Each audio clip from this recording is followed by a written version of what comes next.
Good evening, fantasy degenerates. It's Ebola week. Ebola is across the nation, across the world at this point, and it has hit our fantasy football league. If you haven't noticed, since week one, we've had several player injuries, suspensions, and those things. I don't think that there's any team really in the league that has been affected by Ebola. So we're bringing it to you this week. Yeah, it's a league-wide epidemic, and kind of what we're going to do today is run through the power rankings. We're gonna say how you're affected and what the cure is to get you immune to this horrible disorder that's taking over the league. So, with that being said, why don't we jump right into our number 12 in the power ranking? 12 has to be Todd. Todd, by far, I think you're the worst team in the league, and I think you're one of the worst people in the league, too. By just changing your name to other teams that you're facing that week. I just think that that's disrespectful, and it needs to stop. And I think you probably might need some anger management classes, and the only way that you are going to, at this point, even remotely get out of the gutter is if you trade McCoy for a couple of decent players. So yeah, that's your cure. That's the cure, and it's really either McCoy or Ball. I mean, Ball is still valuable coming off of injury, so he's got to make a move. He's 2-5, probably not playoff bound, so at least make some moves, make your team viable, and fight hard the rest of the way. Go back to the velvet buzzsaw. I liked it. Right. So number 11 is Brent. Brent's at 1-6. Brent, you are not Mother Teresa, and you are not going to. You're dropping good, healthy players, and then you're trying to save bad, disease players on your team, such as Maurice Jones-Drew. I have no clue, A, why the hell he was even drafted, B, why is he still on your roster, and you're dropping people like Deshaun Jackson to me. So that is why you're at number 11. That is why you're at 1-6. I thought Ebola was bad, but MJD is the cancer. You need to drop that shit like a bad habit. Because, you gave him Deshaun Jackson, you gave Kevin Reggie Bush. Keep your good players to help you. Don't help the others. Exactly, Mother Teresa. All right. Number 10 is Kevin.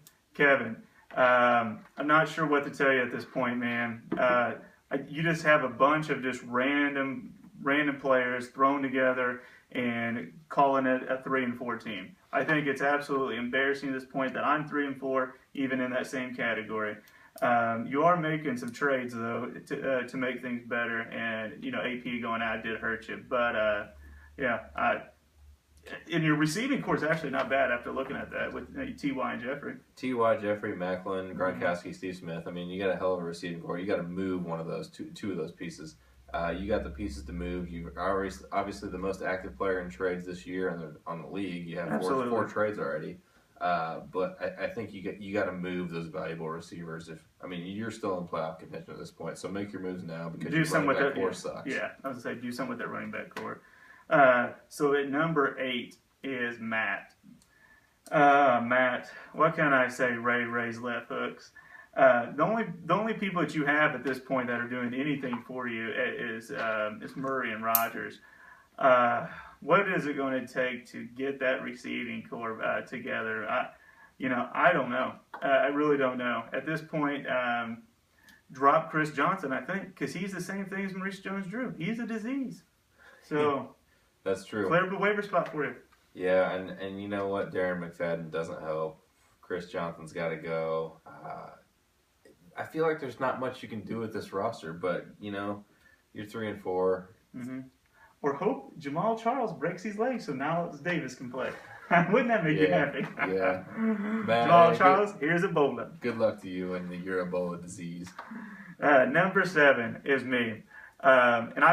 This is where the break point is of infected and immune. I'm right on that line at this point. Eddie Lacy, I blame that all on you. I continue to blame you.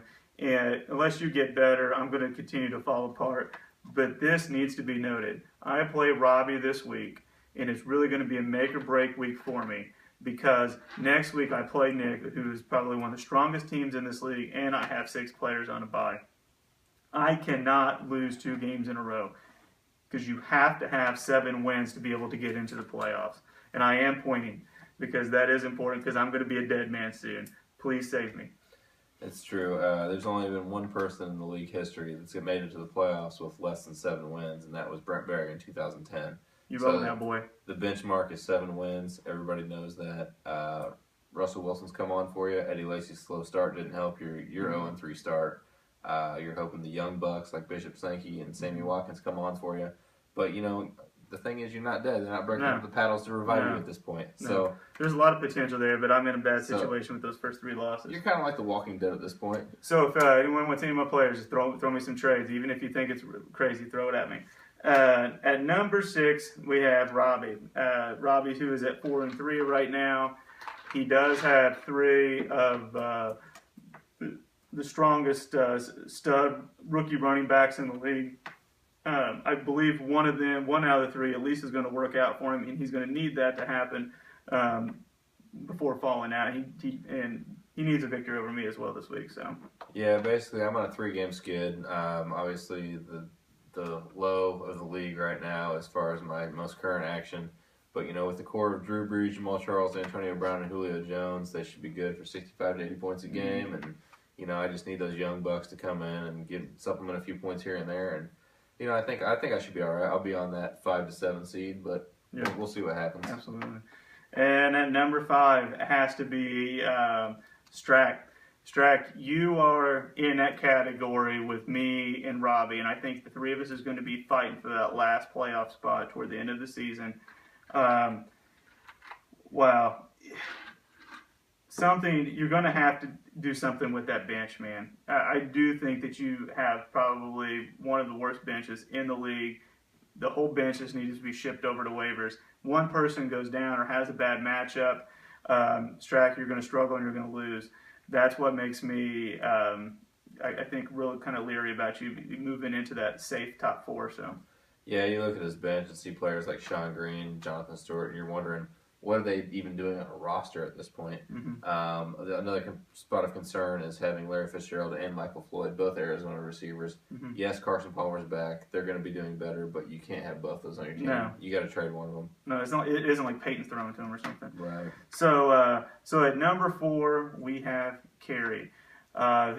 Kerry, I do think that you are safe to be able to make the playoffs at this point. One reason, 2 reasons why, is because of luck and forte to the top players definitely in the league. So, and the difference maker is going to be with you is Alfred Morris. You're going to have to do something this week, and that is either make a decision whether you're going to keep him or you're going to trade him off, because he's going to be, like I said, your difference maker. And Percy Harvin if he shows up and enjoys his time with the Jets. Yeah, and that's the thing. And if you do decide to trade Morris, it's to give some leverage to your receiving core that is below average at this point. Absolutely.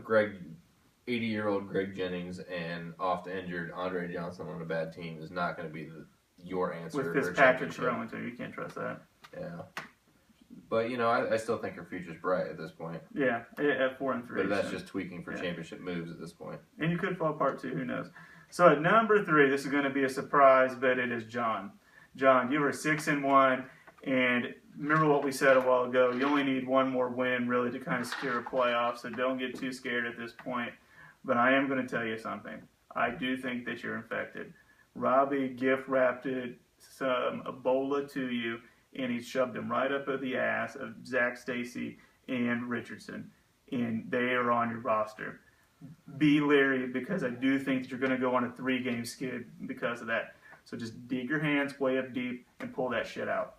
Stacy got 0 touches last week, healthy as a horse. Trent Richardson hasn't practiced this week due to a hamstring. Yeah. That trade's looking lopsided at this point. Hopefully it works out for you. But like you said, John's going to be in the playoffs. It's just what he does from this point forward, how he does in the playoffs. Exactly. So at number 2, who I truly think, if your record wasn't at 4-3, you are the best team in this league, is Austin. Austin, Mr. Dallas Cowboy himself. You have Romo and Bryant that both showed up for you, who I really think is the difference makers. And you have just a bunch of different key people that has really made you a solid team. Your bench is legitimate. You're getting Jennings back next week. You are Mr.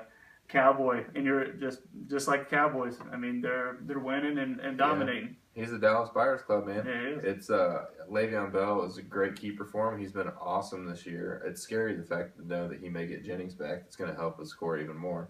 But Austin is one of those teams that he's in the lead for Rookie of the Year this year. Yeah. Which by default, sorry, but no, his team from top to bottom is fantastic, and I see him. He's a top 3 seed for sure. I just don't see, with the players he has on that roster, him falling any sort of out of the playoffs whatsoever. So at number 1, we have Nick. Nick is probably has been one of the most consistent teams yet this season, and he's at 5-2. Nick, I think the only thing that's going to slow you down at this point is cold weather in Denver, and because it might have an effect on some of the numbers that both of the Thomas brothers is going to get. Other than that, keep your nipples warm. I see you getting a first-round bye, and you're going to be immune for a while. I think the scary part with Nick's team is that he's already scored the most points in the league, and he's getting AJ Green back. He hasn't had a healthy AJ Green yet. His team is going to be significantly better. His running back core is a little weak, but every other position makes up for that. Random fact too, and obviously I got this stat from Robbie. Looking at it earlier, Nick, you were on pace. What is it that you have? 500 or was it 777 points? Yeah. And the record set by Brian Bauman in 2011. Yeah. 2011 was 1,500 and some points. 54, I think. Yeah, 1554. You're right on pace to beat that. Nick, in a way, I want you to beat that because Ryan's no longer in the league. So I wouldn't mind just having that stay at home. Yeah, but I think Nick's is probably going to get a bye like he did last year, and if Ahmad Bradshaw continues his record running back receiving pace, then I don't see him getting beat for a long time coming. Go after the record. For everyone else, stay away from the Ebola. Keep your shit clean. Wipe it. Do whatever. Put on your hazmat suit. I'll sell you mine right now. But take care and good luck to you this week. See you in week 8.